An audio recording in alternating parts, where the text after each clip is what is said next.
They told me that they couldn't reveal much about the experiment, but they would be giving me bubble wrap. Today we are filming the second episode of our new web series, The Science of Happiness.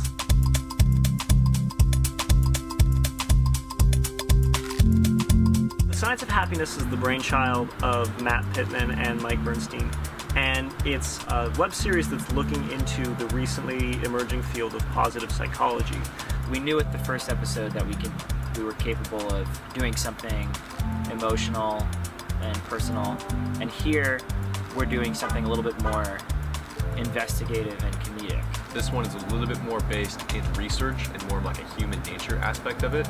So we're really just putting these people to test. We got a lot of comments on YouTube about this, saying, how can you measure happiness? It's a survey that's been basically standardized that we hand out to subjects and they fill it out, and we can, based on their answers, put a quantifiable number on how happy they're feeling, some sort of percentage, or it's a total overall score. And so from there we can calculate changes in percentage to their happiness. Today we're actually looking more into how happiness manifests itself in different ways. We're really trying to test the potential of the topics that we can explore with this show. And we were reading through Scientific American Mind and found this study about cute aggression, which is a term that was recently coined by a group of grad student researchers at Yale, and they found out that if you're overwhelmed with a sense of happiness or giddiness, your body and your brain looks for some way to quickly and efficiently exert that.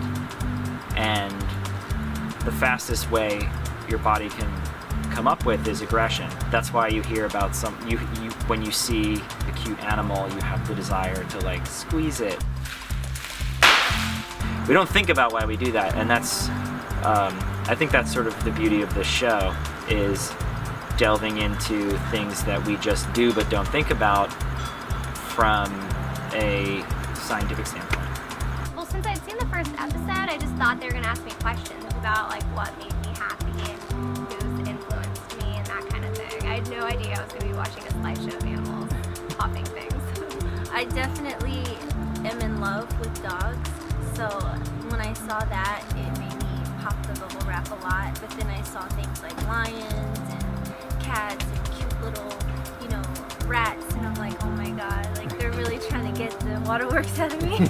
I'm really happy about today, just the whole show, the whole process. Everybody here is really committed and really excited to be here. The rest of this season, we're gonna do, of course, different studies.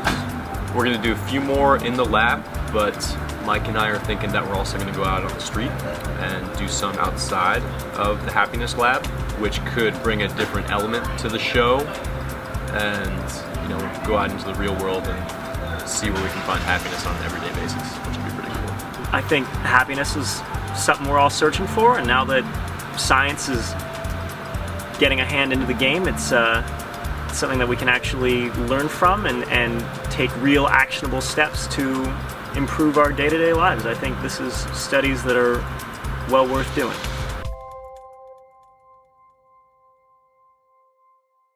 So pancake, subscribe!